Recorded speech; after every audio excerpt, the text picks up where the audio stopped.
There never will be, there never has been any such thing as an Ephraimite.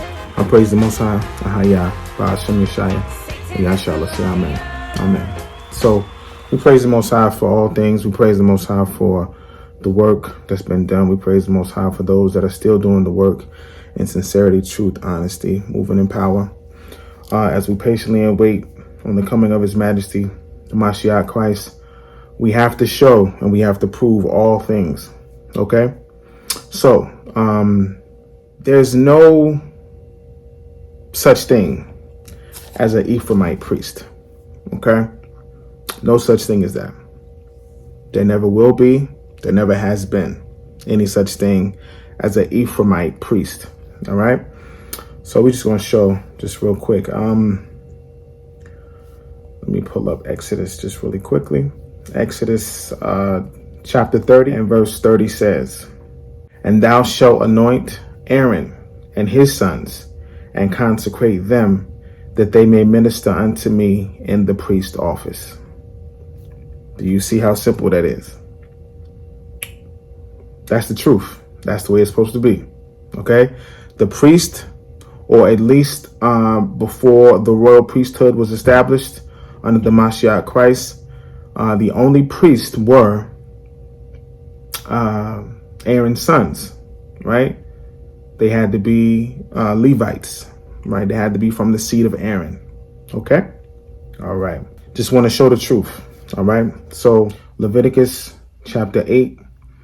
I'm going to start. I might as well start. I'm going to just start at 1. It says, "And Ahijah spake unto Moshe, saying, Take Aaron and his sons with him, and the garments, and the anointing oil, and a bullock for the sin offering, and 2 rams, and a basket of unleavened bread, and gather thou all the congregation together unto the door of the tabernacle of the congregation.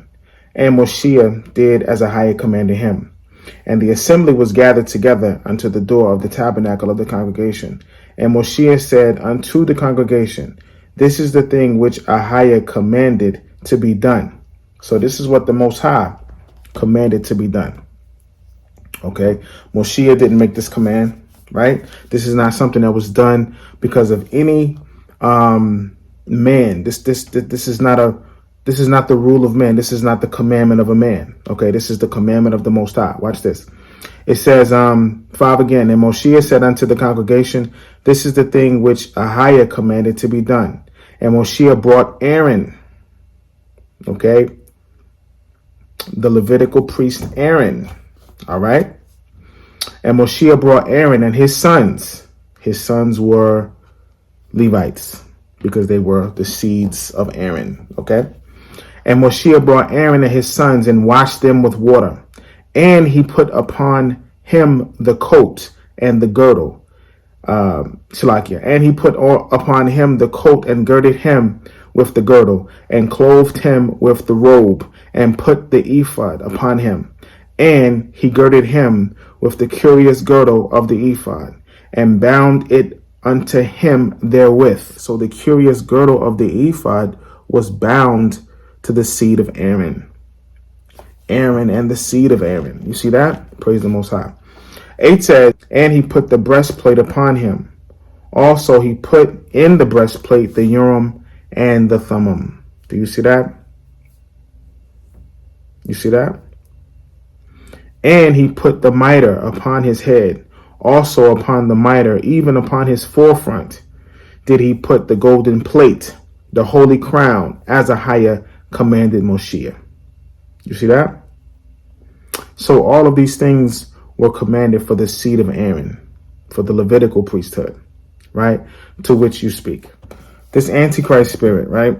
It's not new. This is something that a lot of our old family members fell into, all right? What you got to understand is the spirit of Antichrist is not something that's only to be at the end of time. It's been the whole time. You see what I'm saying? Because what you have to understand, here comes the overstanding, listen, is that the Mashiach Christ has been here from the beginning. Okay? The Mashiach Christ, Yeshua Christ, is the word of the Most High. Right? So we know, of course, that in the beginning was Dabach, or word, the word of Ahijah, right? So If you go against what the word says, then you're going against Christ. That is anti-Christ. All right. Let's look at 2 Thessalonians just real quick. 2 Thessalonians 2 says, "Now we beseech you, Akim, by the coming of our Yeshaya Mashiach, and by our gathering together unto him, that we be not soon shaken in mind, or be troubled, neither by spirit, nor by word, nor by letter, as from us, as that the day of Christ is at hand." Okay? The day of the Mashiach is at hand. Right? Watch this. "Let no man deceive you by any means." So, it's going to be a lot of deception. Okay? It's been deception the whole time. But now that, of course, we're waiting on His Majesty to come, it's even more deception. Okay? To get the children of Israel's mind, right? Notice what it says.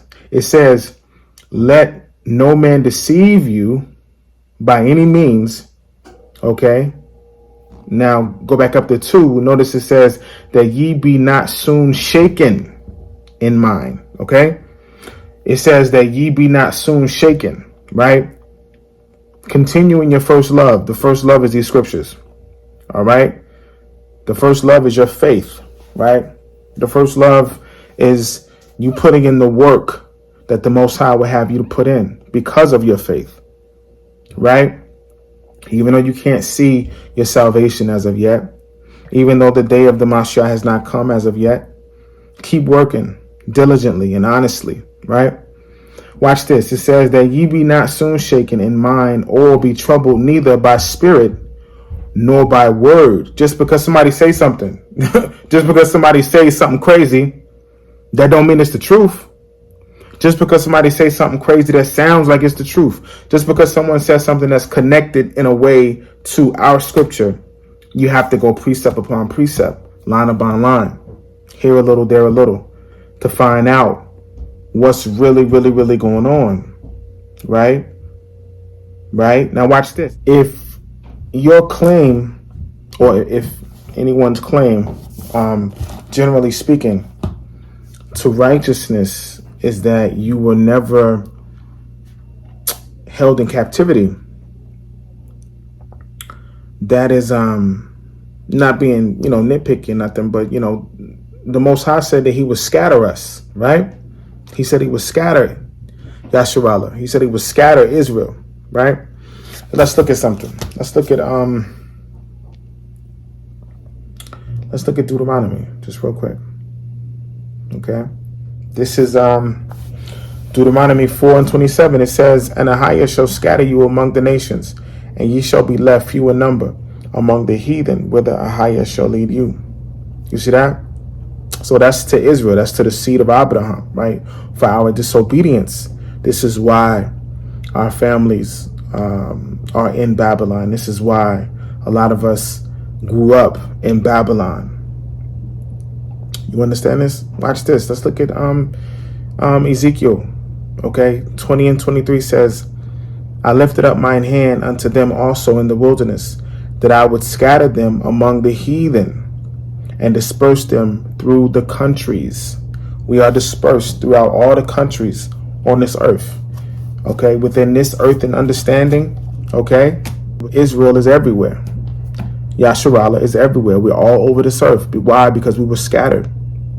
That is why you can go to any continent, you can go to any country, you can go to any city throughout this whole earth and find an Israelite.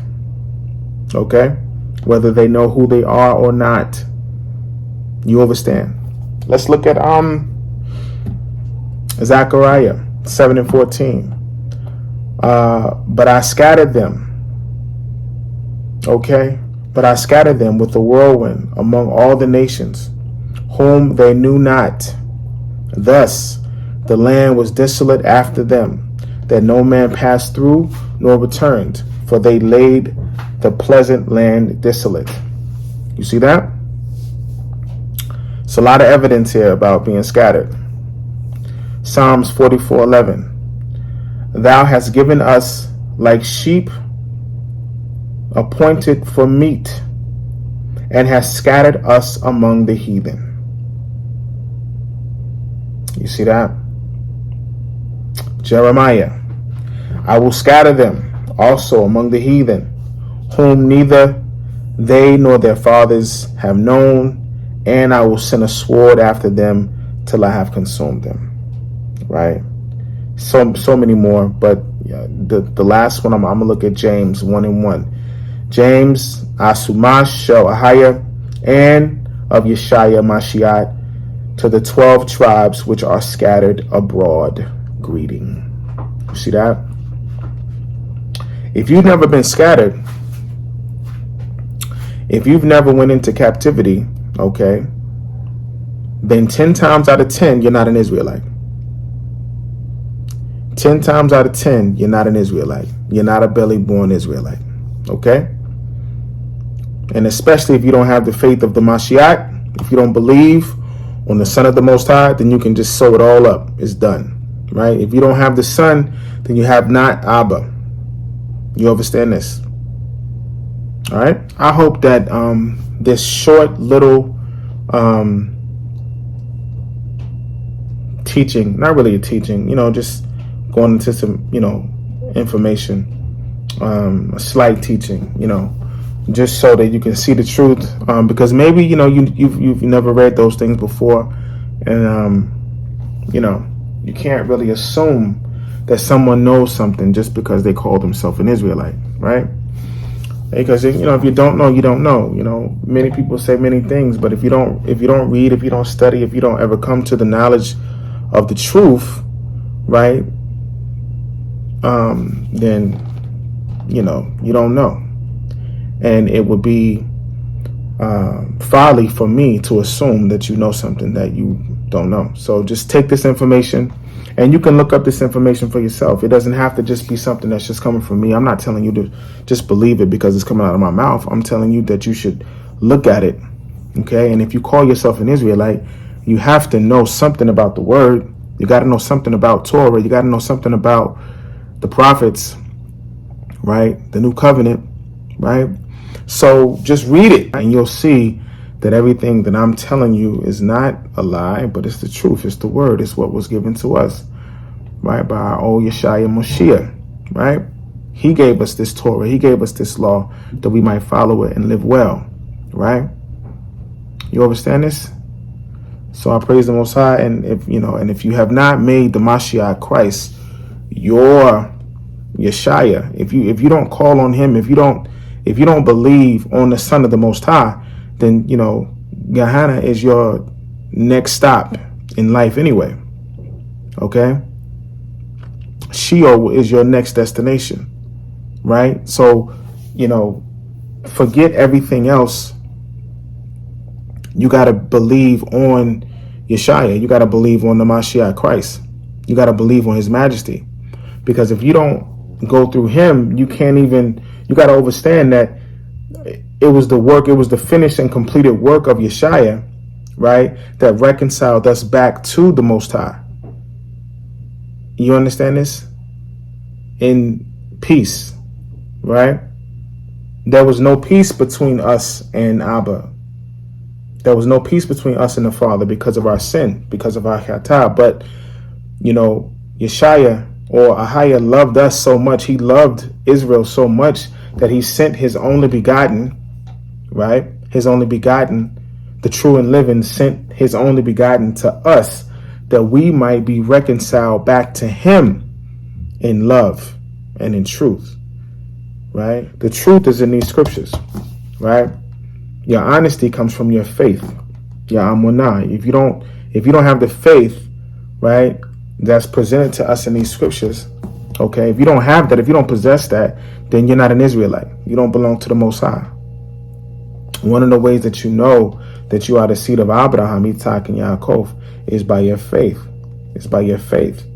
Even without the word, you got to understand. Before the Most High gave this Mikra, this written Torah or written law to Moshiach, right? There was no Dabah, there was no word, there was no written word, right? But the word, right, was, given down, right, from the elders on down. It was just something that was oral. It was what people call oral tradition, right? His father knew, his son was told, and so he told his nephew, and so on and so forth. And then the Most High allowed it to be written out, right? And so these things are not, it's not hard to find this information. All right. So I hope that this helped you a lot. And I've already extended myself and said that, you can come to one of our classes. We have class every day. All you got to do is, send your information, or, take mine that I've already sent you and use it. Okay. And you'll get the information that you need. You'll get the information that will help you to work out your salvation with fear and trembling. All right. Praise the Most High. Shalom.